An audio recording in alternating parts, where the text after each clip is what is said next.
Oui, salut les amis, aujourd'hui, je vais vous parler des conseils. Je vais vous prodiguer quelques conseils, au fait.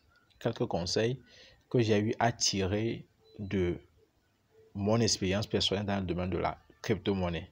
Mais bien avant de commencer, je te demande de t'abonner à la chaîne si tu ne l'as pas encore fait.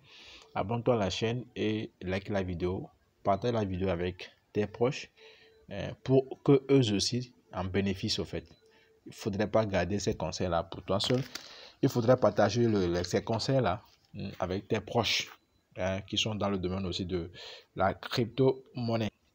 En fait, de quoi s'agit-il au juste? Quand je parle des conseils, ce sont des conseils très très importants pour réussir dans le domaine de la crypto-monnaie. En fait, je tire ces conseils-là de mon vécu personnel. Et on dit souvent que c'est la personne qui vous aime, qui vous parle de ses erreurs, qui vous conseille en tenant compte de ses erreurs.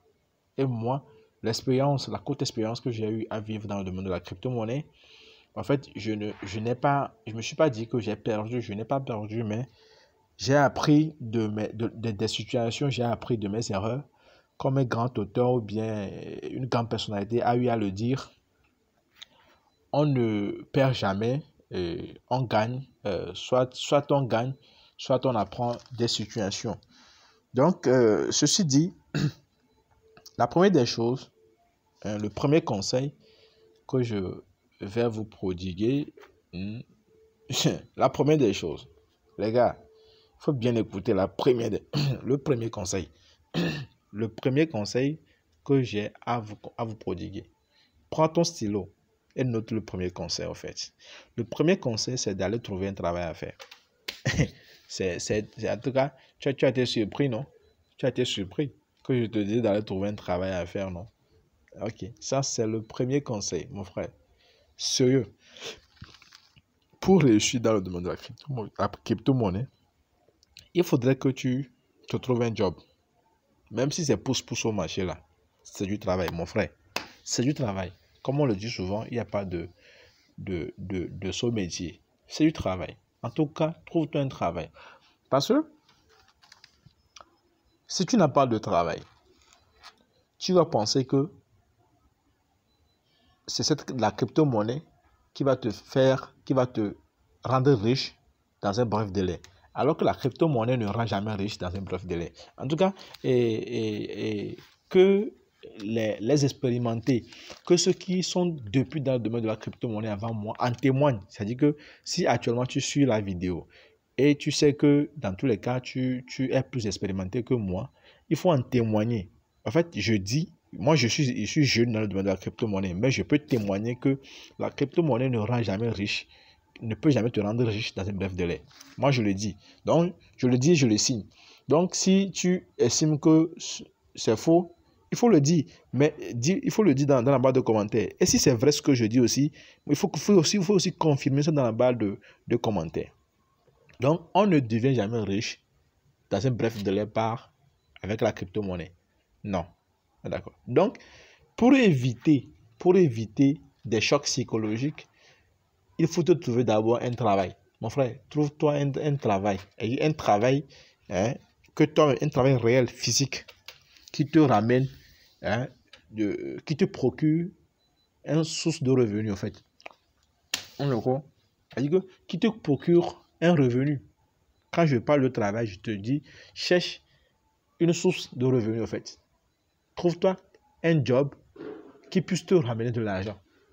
C'est lorsque psychologiquement tu es dégagé, c'est lorsque psychologiquement tu es libre, c'est lorsque psychologiquement tu es en forme que tu peux vraiment mettre ta tête dans le domaine de la crypto-monnaie.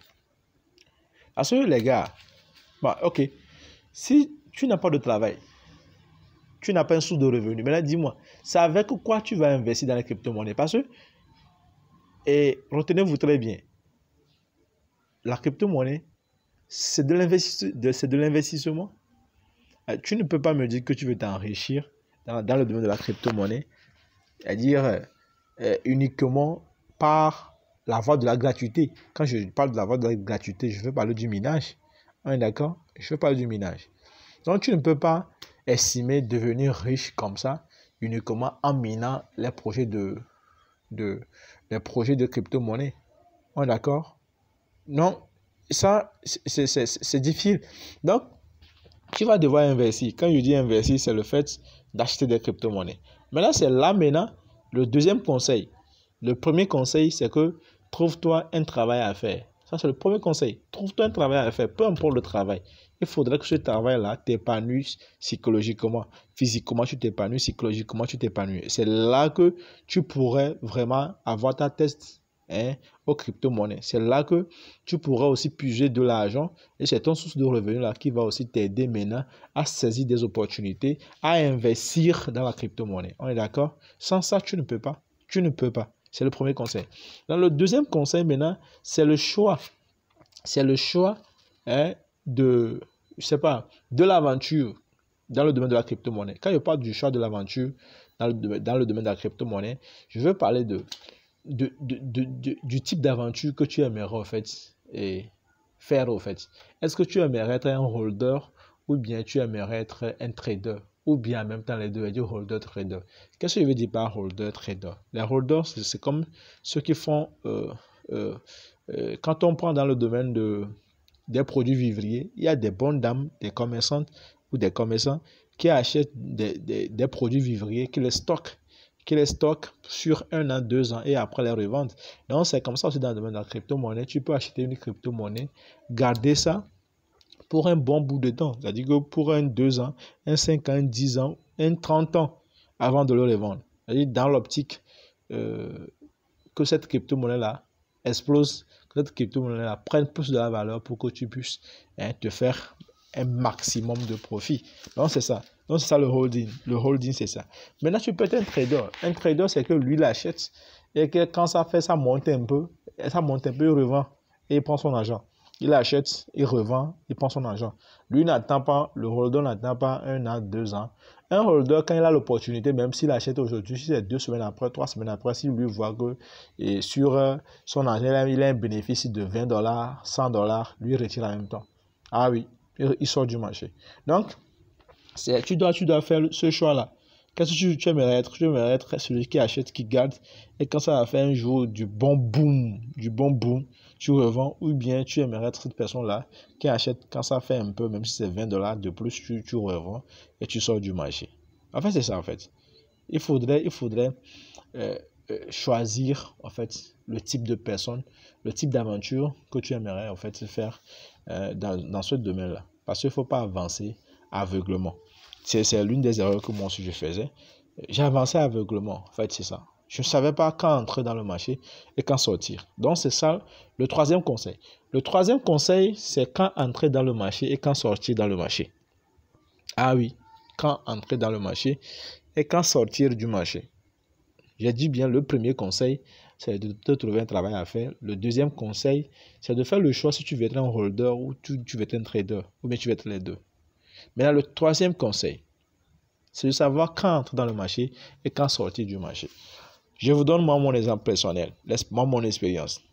Je prends par exemple le Luna. Quand on prend Luna, moi quand Luna était à $100, moi je ne connaissais même pas Luna. C'est quand Luna a chuté jusqu'à $1. Luna a chuté jusqu'à $1 que moi j'ai pris connaissance de Luna. Donc moi je me suis dit que si Luna a chuté jusqu'à $1, alors si ça a chuté, la crypto-monnaie, tout est possible. Ça peut aussi remonter. On est d'accord? Donc, j'ai acheté. Quand c'était à $1, moi, j'ai acheté une quantité de pièces de Luna. Mais aujourd'hui, Luna est à combien? Luna est à 3 zéros, voire des fois même 4 zéros après la virgule. On va chercher Luna ici. Vous allez voir, Lunc. Je vais taper, c'est ça, Luna, Lunc. Donc, on a le Luna ici. Le Luna ici. D'accord, je vais cliquer sur ça. Vous allez voir le prix du Luna. Donc, vous voyez Luna est à 3,01 ici. Luna est à 3,01 là. C'est le prix de Luna. Luna est à 3,01. Donc, moi je l'ai acheté quand c'était à $1. Maintenant, voilà que c'est à 3,01. Donc, vous voyez, je peux dire que je suis entré dans le marché quand ce n'était pas encore stable. Et je suis entré dans... Moi, je peux aujourd'hui dire que j'étais entré dans le marché, hein, et j'étais entré dans le marché au mauvais moment, en fait. On est d'accord? J'étais entré dans le marché au mauvais moment. C'est ça. Et quand je disais, il faut savoir quand entrer, quand sortir. Et quand je suis entré dans le... Je suis entré dans le marché, j'ai acheté le Luna. Entre-temps, Luna a fait fois combien? C'est pas fois combien là? Donc, j'avais réalisé un bénéfice de, disons, $100. Hein. Maintenant, mon problème, au lieu de retirer le bénéfice et sortir du marché, je me suis dit non. Je me suis dit, j'étais confiant, je me disais que non, que Luna allait faire plus que ça. Vous voyez les gars, je me suis dit que Luna allait faire plus que ça. Donc, c'est parce que je n'avais pas défini le type d'aventure que j'aimerais faire. Je n'étais pas clair avec moi.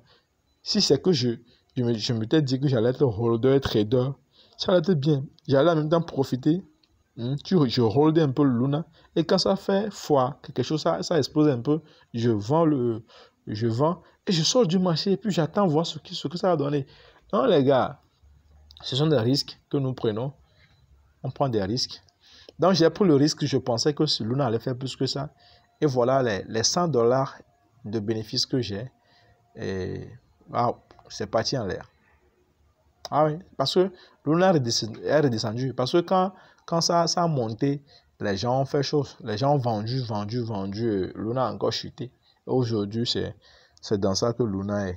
Vous voyez actuellement. C'est dans ça que Luna est actuellement, vous voyez. Donc, je vous disais, il faut savoir quand entrer dans le marché et quand sortir du marché. D'accord, ça c'est le troisième conseil. Maintenant, le quatrième conseil, c'est que faut pas suivre, je sais pas comment le dire, hein, faut pas suivre les gens. D'accord, faut pas suivre les gens. Quand je dis, qu'est-ce que je veux dire par faut pas suivre les gens, c'est que c'est pas parce que les gens en parlent. Pas parce que les gens en parlent, parce qu'il y a des crypto-monnaies, pas parce que les gens en font un maximum de marketing autour de la crypto-monnaie qu'il faut se lancer dans ça. Parce que derrière, il n'y a rien en fait. Il y a des crypto-monnaies, derrière, il n'y a rien. Mais c'est juste que, justement parce que les gens en parlent, donc c'est pour cela, il faut se lancer. Il ne faut pas le faire. Vous savez, il ne faut pas le faire. Vous-même faites vos propres études sur des crypto-monnaies. Faites la recherche. Et si vous voulez vous lancer, il faut vous lancer et assumer vos propres responsabilités. On est d'accord? Donc, ou bien si vous avez, des fois si l'intuition parle, si vous avez l'intuition et vous savez que la crypto-monnaie là, je peux l'acheter, alors pourquoi pas, il faut l'acheter. Là, vous savez que c'est de l'intuition. Moi, par exemple, je vais vous donner un exemple. Quand moi, je prends par exemple le corps. Le corps, moi, mon intuition me dit que corps, avec le temps, corps va faire boum. La crypto-monnaie corps va faire boum. Voilà, et ça va faire boum. Donc, moi, c'est une intuition. Et qu'est-ce que moi je fais? Quand j'ai un peu d'argent, que ce soit 2000, 3000, je ne sais pas combien, 5000, et je sais que ça, je peux l'investir dans la crypto-monnaie, j'achète les pièces de corps et je les stake. Et que j'achète. Aujourd'hui, je paie 10, demain, je paie 15, après demain, je paie. Je suis sûr que ça serait beaucoup un jour. Et j'attends d'ici 10 ans, 20 ans, ce que ça va donner. Parce que je sais que ça va faire bon. Donc, c'est quelque chose comme ça. Donc, il faut, je sais pas, ces conseils-là, c'est très important, il faut les garder. Il faut que ça vous serve, en fait. Moi, ce sont mes conseils personnels. Il faut que ça vous serve. Surtout le premier conseil. Trouvez-vous du travail. Pourquoi je le dis? C'est très, très important. Pourquoi j'ai pris ça comme premier conseil? C'est très important en ce sens que moi, quand moi je suis entré dans le domaine de la crypto-monnaie, moi je galérais un peu. Hein. Je galérais quand je suis entré dans le domaine de la crypto-monnaie. Donc, c'était mon argent de bouillie, mon argent de tout ça là, comment je mettais dans la crypto-monnaie. Alors que c'est grave. Parce que moi, je mets l'argent aujourd'hui dans la crypto-monnaie, j'achète une crypto-monnaie, mais 2 semaines, 1 mois plus tard, moi je suis dans le besoin d'argent. Je suis dans le besoin d'argent et je suis obligé encore de vider les pièces que j'ai achetées. Je suis obligé encore de les revendre et de faire quoi? De prendre l'argent là pour mes besoins. Parce que mes besoins sont très, très, très, très, très, très urgents. D'accord? Donc, je n'ai pas de choix que de revendre encore mes pièces. Vous savez que j'ai eu acheté des pièces, ça n'a même pas fait 6 mois. je les ai encore revendus parce que moi j'ai besoin d'argent. Donc c'est pour cela que je trouve très important le premier conseil. Trouvez-vous un job. Trouvez-vous un job. C'est très important.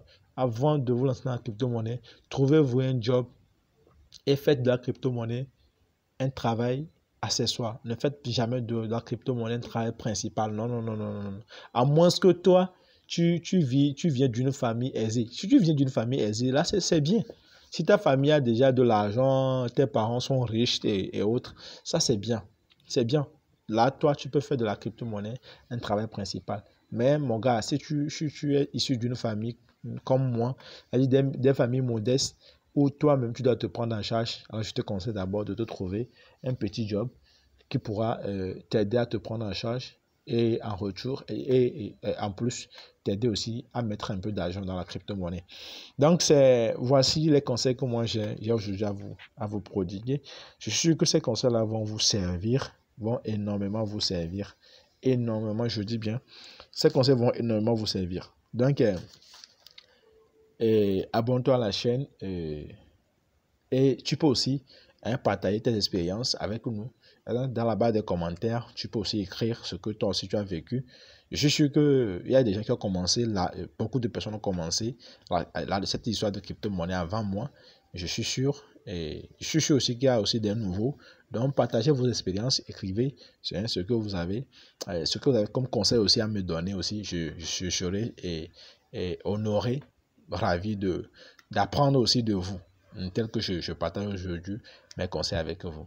Donc, abonne-toi à la chaîne si tu ne l'as pas encore fait et mets un pouce, un like à la vidéo. Et je vais laisser dans la barre de description et le lien sur les erreurs que moi j'ai eu à commettre. J'ai fait une vidéo sur ça, les erreurs que j'ai eu à commettre. Donc, l'erreur capitale. J'ai cité l'erreur capitale dans la vidéo là. Donc, je vais laisser le lien, vous allez voir ça. Cliquez sur le lien, tu vas aller lire la vidéo. Et aussi mon histoire sur comment est-ce que j'ai commencé la crypto-monnaie. Je vais laisser aussi le lien dans la boîte de description. Donc, d'ici là, portez-vous très bien. Et puis, on se dit ciao. On est ensemble. À la prochaine vidéo.